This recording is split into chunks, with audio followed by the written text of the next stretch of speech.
સાવજે ધામા નાખ્યા।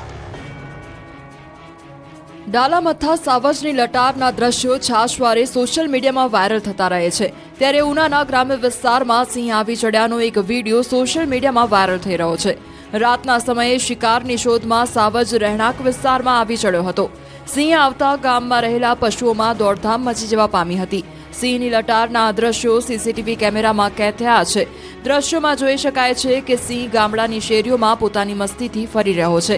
અન્ય એક વિડીયોમાં જોઈ શકાય છે કે સિંહને જોઈને ગાય જીવ બચાવવા ભાગી રહી છે। ઉલ્લેખનીય છે કે માનવ વસાહતોમાં સિંહ સહિતના જંગલી જાનવરોની અવરજવરને કારણે સ્થાનિકોમાં ભયનો માહોલ ફેલાઈ રહ્યો છે। છોટાઉદેપુરમાં વિકાસ હજુ પણ જોડીમાં જ છે। ગામ ગામ વિકાસ પહોંચ્યાની પોલ ખોલતા આ દ્રશ્યો છે છોટાઉદેપુરના। છોટાઉદેપુર પંથકમાં વિકાસ જોડીમાં જ છે। સગર્ભાને પ્રસૂતિનો દુખાવો પડતા ગ્રામજનોએ જોડીમાં ઉચકી 108 સુધી પહોંચાડી।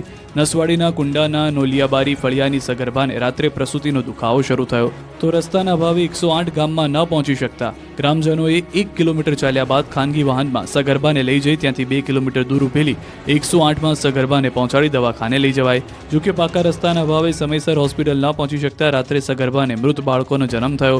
જોકે પાકો રસ્તો હોત અને સમયસર સારવાર મળી હોત તો બાળક દુનિયા જોઈ શક્યો હોત। પ્રોફેસર અને પ્રિન્સિપાલના ત્રાસથી હોમિયોપેથી કોલેજની વિદ્યાર્થીની આપઘાત કર્યાનો ખુલાસો। પ્રોફેસર અને પ્રિન્સિપલ માનસિક ત્રાસથી હોમિયોપેથી કોલેજની વિદ્યાર્થીની આપઘાત કર્યાનો ખુલાસો થયો। મહેસાણામાં હોમિયોપેથી કોલેજની વિદ્યાર્થીનીના આત્મહત્યા મામલે સુસાઇડ નોટે નવો જ ઘટસ્ફોટ કર્યો। પોલીસ તપાસમાં 3 પેજની સુસાઇડ નોટ મળી આવી છે। 3 અલગ અલગ કાગળોમાં સુસાઇડ નોટ લખી હતી। આ સુસાઇડ નોટમાં માનસિક ત્રાસ આપતા હોવાનો ઉલ્લેખ કરાયો છે।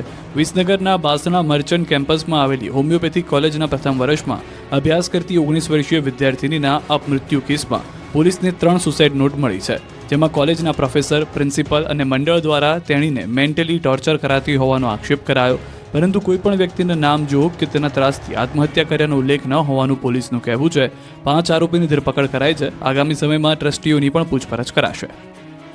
મહારાષ્ટ્રના શિવસેનાના નેતાનો ગુજરાતથી મળ્યો મૃતદેહ, સગા ભાઈએ જ કરી હત્યા। મહારાષ્ટ્રના દહાણુના શિવસેના